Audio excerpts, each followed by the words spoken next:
Samajwadi party की सांसद डिंपल यादव ने कहा, इस सत्र से कहीं न कहीं संदेश गया है कि जो भाजपा की सरकार है वो अहंकारी सरकार है। न उन्होंने कोई आस्था से जुड़ा हुआ कोई मुद्दा माना, न उन्होंने युवाओं से जुड़े हुए मुद्दे को महत्व दिया। उत्तर प्रदेश के डिप्टी सीएम केशव प्रसाद मौर्य ने सपा पर बोला हमला। उन्होंने कहा कि सपा ने अपराधियों और दंगाइयों को संरक्षण दिया है। केशव मौर्य ने कहा कि सपा गुंडों को बचाने का काम करती है। उन्होंने कहा कि यूपी सुशासन की राह पर आगे बढ़ रहा है। झारखंड छात्रों के आंदोलन पर केशव मौर्य ने कहा कि छात्रों की मांग जायज है और उनसे बातचीत की जरूरत है। उत्तर प्रदेश के डिप्टी सीएम ब्रजेश पाठक ने दिया बड़ा बयान। उन्होंने कहा कि 2027 में फिर भाजपा की सरकार बनेगी। ब्रजेश पाठक ने कहा कि प्रचंड बहुमत से बीजेपी सरकार बनेगी। उन्होंने कहा कि 2027 में 2017 का इतिहास दोहराएंगे। खान और खनिज संशोधन विधेयक पर आप सांसद संजय सिंह ने कहा, आज एक काला कानून देश की संसद में पास किया गया, उतना ही खतरनाक जैसा किसानों के खिलाफ 3 काले कानून लाए गए थे। मैं देश को जानकारी देना चाहता हूं कि राज्यों के खनिज पर अब सीधा कब्जा केंद्र सरकार का होगा। राज्यों को किसी प्रकार का टैक्स लेने का अधिकार खनन पर नहीं होगा। ये आज के बिल में लिखा गया है। ये फैसला सुप्रीम कोर्ट के भी खिलाफ है।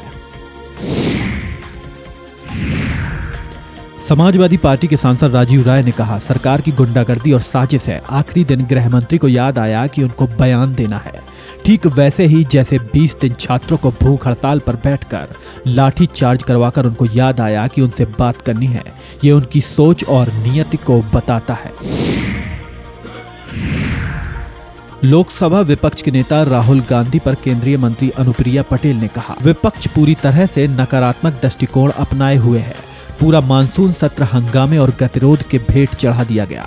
रोज गोल पोस्ट बदले इनकी मंशा कभी भी सदन को चलाने की नहीं थी। मैं समझती हूँ इससे ज्यादा नकारात्मक विपक्ष हमने पहले कभी नहीं देखा। संसद में जारी गतिरोध को लेकर मायावती ने पोस्ट किया, सरकार और विपक्ष के एफसीआरए बिल का राजनीतिकरण किया है। उन्होंने कहा कि बेहतर होता विपक्ष बिल की कमियां बताता। उन्होंने आरोप लगाया कि जिद के हिसाब से विपक्ष ने संसद को नहीं चलने दिया। मायावती ने कहा कि कई और बिल विपक्ष के पास होने से नहीं रोके और विपक्ष द्वारा संसद न चलने देने के बिल पर पास हुए। उन्होंने कहा कि विपक्ष और सरकार में अंदरूनी मिलीभगत लगती है। हल्द्वानी शुद्धिकरण को लेकर कांग्रेस नेता राजेंद्र पाल गौतम ने दिया बयान। उन्होंने कहा कि बीजेपी वालों ने शुद्धिकरण किया है। राजेंद्र पाल ने आरोप लगाया कि आज भी इतना जातिवाद का जहर फैला दिया गया है। उन्होंने कहा कि उनकी पार्टी जहर फैला रही है, जांच क्या कराएंगे। पाल ने कहा कि इनके दिमाग में कीचड़ भरा हुआ है। उन्होंने आरोप लगाया कि इनके दिमाग से छुआछूत की बीमारी निकली नहीं है। हल्द्वानी शुद्धिकरण मामले पर बीजेपी की प्रतिक्रिया आई सामने। बीजेपी प्रदेश महामंत्री कुंदन परिहार ने कहा कि शुद्धिकरण करने वालों से हमारा कोई नाता नहीं। उन्होंने कहा कि उनका बीजेपी से कोई लेना देना नहीं है। कुंदन परिहार ने कांग्रेस पर निशाना साधते हुए कहा कि कांग्रेस हमेशा झूठ बोलती है। उन्होंने आरोप लगाया कि कांग्रेस ने हमेशा दलितों का अपमान किया है। राज्यसभा में कांग्रेस अध्यक्ष मल्लिकार्जुन खड़गे ने हल्द्वानी रैली के बाद मंच शुद्धिकरण का मुद्दा उठाया। उन्होंने कहा कि मुझे अछूत होने का एहसास कराया गया। खड़गे ने कहा कि मैं इस राजनीतिक मुद्दा नहीं बनाना चाहता हूं। उन्होंने कहा, मैंने कभी नहीं कहा कि मैं दलित हूं, मेरी रक्षा करो। खड़गे ने कहा कि मुझ में लड़ने की शक्ति है और मैं लड़ता रहूंगा। उन्होंने छुआछूत विरोधी कानून के तहत कार्रवाई की मांग की। वहीं बीजेपी अध्यक्ष जेपी नड्डा ने कहा कि बीजेपी ऐसी गतिविधियों का समर्थन नहीं करती। संसदीय कार्य मंत्री किरण रिजिजू ने की प्रेस वार्ता। उन्होंने कहा कि मानसून सत्र में 12 बिल पास हुए। किरण रिजिजू ने कहा कि बिजनेस की नज़र से मानसून सत्र अच्छा रहा। उन्होंने बताया कि लोकसभा में 19% काम हुआ। रिजिजू ने कहा कि चर्चा की नज़र से यह सत्र अच्छा नहीं रहा। उन्होंने कहा कि सत्र में जो हुआ वो कल्पना से बाहर है। किरण रिजिजू ने कहा कि पहली बार विपक्ष को भागते देखा। आरएलडी के नव नियुक्त प्रदेश अध्यक्ष ऐश्वर्य राज सिंह ने दिया बयान। उन्होंने कहा कि पार्टी ने उन्हें बड़ी जिम्मेदारी दी है जिसे वह पूरी मेहनत और ईमानदारी के साथ निभाएंगे। ऐश्वर्य राज सिंह ने कहा कि पार्टी एनडीए के साथ मिलकर चुनाव लड़ेगी। उन्होंने कहा कि सीएम योगी के नेतृत्व में फिर सरकार बनाएंगे। ऐश्वर्य राज सिंह ने अखिलेश यादव के पीडीए पर निशाना साधते हुए कहा कि पीडीए की परिभाषा रोज बदल रही। सपा सांसद रामगोपाल यादव ने कहा, दुनिया में जितने भी राष्ट्रगान आदि हैं वो 1 मिनट के आसपास के होते हैं। वंदे मातरम ठीक है, पहले जितना था वो सभी को याद था, मगर ये तो किसी को याद ही नहीं है। इसको गाते समय पूरी तरह से सावधान की मुद्रा में खड़ा होना होता है और तमाम लोगों को इतने देर तक सावधान की मुद्रा में खड़े होने में दिक्कत होती है।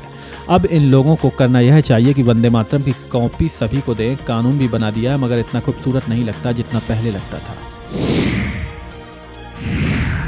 केंद्रीय मंत्री प्रहलाद जोशी ने कहा, मानसून सत्र में जो भी चर्चा होनी थी और जो भी उत्पादक कार्य होना था वो नहीं हो पाया, और ऐसा सिर्फ एक इंसान के अहंकार के कारण नहीं हुआ। एक तो पूरा सत्र में देरी हुई और इसका घमंड के अलावा कोई कारण नहीं है। ये लोग मांग करते हैं और जब इनकी मांग स्वीकार कर ली जाती है तो ये लोग भाग जाते हैं। कल खुद गृह मंत्री ने कहा कि वो जवाब देंगे, तो खुद तो उन्होंने मुद्दा बदल दिया कि इस्तीफा चाहिए। ये झारखंड में क्यों नहीं जा रहे हैं? बिहार के मुख्यमंत्री सम्राट चौधरी ने कहा, बीपीएससी परीक्षा के बाद आज 2000 लोगों को एक साथ नियुक्ति पत्र देने का रिकॉर्ड बना। मैं सभी को बधाई देता हूं। प्रधानमंत्री नरेंद्र मोदी विकसित भारत चाहते हैं। ये लोक सेवा का रास्ता है, जन कल्याण का रास्ता है। आपकी कलम की स्याही से किसी न किसी नागरिक का सम्मान बढ़े। 2020 से लेकर 2025 तक 12 लाख सरकारी नौकरियां दी गई और लगभग 50 लाख लोगों को रोजगार देने का काम किया गया। केंद्रीय मंत्री चिराग पासवान ने कहा, धीरे धीरे विपक्ष ने इस परंपरा बना लिया है कि सदन नहीं चलने देना है। तकलीफ इस बात की होती है कि सदन को बाधित करके वे इसमें अपनी सफलता की अनुभूति करते हैं। उनको लगता है कि अगर सदन नहीं चलने दिया तो ये उनकी सफलता है। इस सोच से हमें ऐतराज है। विपक्ष के सांसद इस बात से खुश होते हैं कि उन्होंने सदन नहीं चलने दिया। उत्तराखंड के हल्द्वानी में रामलीला मैदान में कांग्रेस अध्यक्ष मल्लिकार्जुन खड़गे की रैली के बाद वहां शुद्धिकरण हवन किया गया। इस पर कांग्रेस सांसद प्रियंका गांधी ने कहा, ये जो इनकी मानसिकता है ये उसका प्रदर्शन है कि बीजेपी आरएसएस की विचारधारा क्या है। इनका खंडन होना चाहिए। पीएम मोदी को इसका खंडन करना चाहिए और माफी मांगनी चाहिए।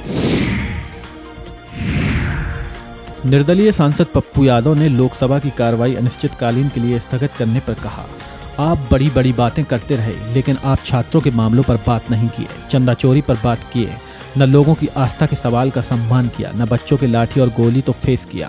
आप सिर्फ भागते रहे और चर्चा से भागते रहे। सरकार चलाने की जिम्मेदारी उनकी है कि विपक्ष की। विपक्ष तो आपसे चर्चा मांगेगी। संसद की कार्रवाई में बार बार हो रहे व्यवधान पर आरजेडी सांसद मनोज झा ने कहा, यह किसकी जवाबदेही थी? पैलेट गन के लिए कौन जिम्मेदार था? क्या जवाबदेही के बिना लोकतंत्र का कोई मतलब है? यह एक छोटा सीधा सवाल है, इसका संक्षिप्त जवाब दें। संसद सत्र पर भाजपा सांसद कंगना रनौत ने कहा, ये बहुत आपत्तिजनक है। यहाँ का पूरा माहौल खराब कर रखा हुआ है। दिन प्रतिदिन यहाँ पर माहौल ज्यादा खराब होता जा रहा है और राहुल गांधी गृह मंत्री से सवाल पूछ रहे हैं लेकिन वो कह रहे हैं कि हम गृह मंत्री को बात नहीं करने देंगे। ये किस तरह की बात करते हैं? कहते हैं कि हमें जवाब नहीं चाहिए, फिर कहते हैं हमें चर्चा नहीं जवाब चाहिए। ये सिर्फ बातों में उलझा रहे हैं। इसका मतलब इनके पास कोई मुद्दा नहीं है। कांग्रेस नेता इमरान प्रतापगढ़ी ने कहा, सत्ता पक्ष ही सदन नहीं चलने दे रहा है। विपक्ष की मांग क्या है कि गृह मंत्री और प्रधानमंत्री जवाब दे, सदन में आए। सत्ता पक्ष क्या मांग रहा है? उनकी मांग है कि राहुल गांधी सदन में आए। वे रोज सदन में आ रहे हैं। जब परीक्षा संशोधन कानून पर बहस हो रही थी, गृह मंत्री सदन में क्यों नहीं आए?